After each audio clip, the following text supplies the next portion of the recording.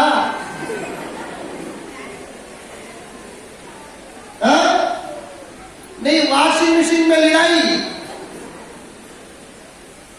دل پاک ہونا ایک الگ بات ہے، حکم بھی ایک الگ بات ہے.